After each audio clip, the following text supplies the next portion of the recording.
Bismillahirrahmanirrahim. Assalamualaikum warahmatullahi wabarakatuh. Waalaikumsalam. Oke, alhamdulillah ya kita bisa berjumpa lagi di channel ini yang sedang kita kembangkan bersama. Oke, para hadirin semua ya, kali ini kita ada di sesi yang berbeda gitu kan daripada sesi-sesi yang sebelumnya. Karena kenapa? Karena pada sesi ini kita akan lebih sering berfilosofi gitu. Makanya sesi ini saya namakan dengan Vira, filsafat rasa. Yang mana kita akan mencoba untuk berfilsafat gitu, berpikir mencari hakikat tentang rasa yang pernah ada mungkin di antara kenangan kita bersama, atau filsafat tentang rasa-rasa kehidupan yang masih mengganjal dalam diri kita gitu. Oke, pada kali ini saya bersama dengan Abang Irfan ya. Iya, iya. Lengkapnya Muhammad Irfan Syahbana. Ya, kenapa pada kali ini pada sesi pertama saya ajak kaum yang muda gitu? Karena menurut saya anak muda ini memiliki pemikiran yang hampir sempurna gitu dalam pemikirannya, karena kritis, mengkritisi kehidupan dan yang lain-lainnya gitu. Cuman sayang anak-anak muda itu terkadang kurang diberikan space untuk berbicara, untuk speak up dan ngomong dan yang lain-lainnya gitu. Makanya untuk awal-awal ini saya akan lebih sering mengajak kaum-kaum muda untuk berbicara berfilsafat tentang rasa gitu ya. Baru nanti kita akan bandingkan dengan pandangan kaum-kaum yang lebih tua gitu. Oke, pada pertemuan pertama ini kita akan membahas salah satu hal yang pernah saya catat gitu kan ya, yang pernah saya tulis mengenai beberapa hal tentang kehidupan. Kita nggak bahas satu aja. Yang pertama adalah setiap orang yang berpikir itu belum tentu mampu untuk berpikir dalam pikirannya untuk menciptakan sebuah pikiran yang mana pikiran itu terlepas daripada segala pikiran. Gitu. Dari sini udah mulai dapat dipahami belum Bang Irfan? Ya, sabar buka helm dulu saya ya. Oh ini malum nih, abis pulang kerja mungkin jauh gitu kan, buka helm dulu. Ya kalau untuk mendengarkan speak up dari remaja yang muda itu kayak seumur-umuran, ya istilahnya bahasanya ya anak-anak remaja gitu. Ya saya juga baru kali ini diinterview tentang soal berpikir. Tentang materinya tadi gimana tadi? Ya tentang kehidupan, bahwasanya belum tentu setiap orang yang berpikir itu mampu berpikir dalam pikirannya untuk menciptakan sebuah pikiran yang terlepas daripada segala pikiran. Oh, istilahnya terkekang kalau bahasanya gitu.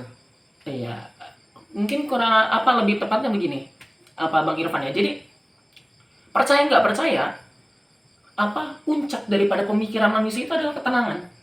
Misalkan seorang ilmuwan menciptakan lampu, kenapa dia berpikir untuk menciptakan lampu? Karena itu berawal daripada kegelisahan, keresahan karena merasa gelap. Iya, karena kegelapan dia, ya, makanya dia menciptakan sebuah lampu itu. Nah, makanya di situ ketika saya mikir, oh kenapa buah-buah pemikiran dari para ilmuwan ini ternyata puncaknya adalah ketenangan.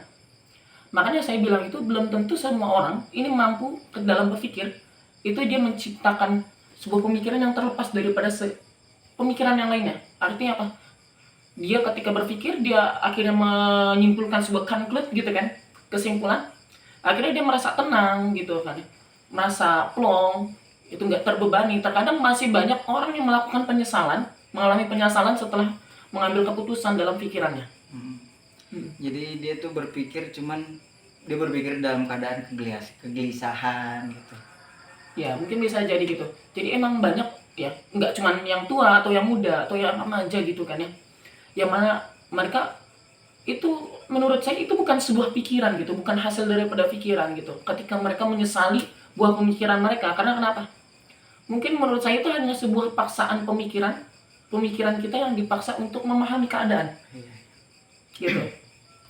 Misalkan gini, kan Oktober sama September ini adalah bulan, bisa kita katakan bulan patah tahun ini ya. Yang mana banyak hati yang patah gitu. Banyak orang gitu ya, individu yang mana mereka berpikir melepaskan kayaknya lebih baik. Ya. Tapi ketahuilah, kalau misalkan kita ketuk hati nurani dan jiwanya, kayaknya itu bukan hasil pemikiran mereka. Tapi itu hanya dorongan paksaan daripada keadaan yang mana mereka harus dipaksa untuk melepas. Iya. Kenapa sih bisa bilang begitu Bang Irfan ya?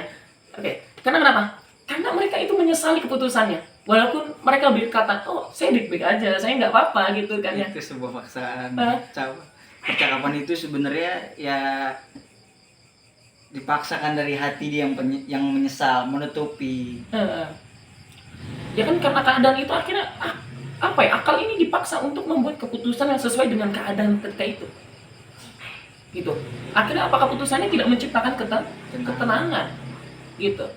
Maka yang sulit ketika seseorang nggak bisa menciptakan ketenangan daripada hasil buah pemikirannya itu apa? Itu adalah berdamai dengan akalnya sendiri, berdamai dengan pikirannya sendiri. Itu yang paling sulit. Menolak jadinya. Iya.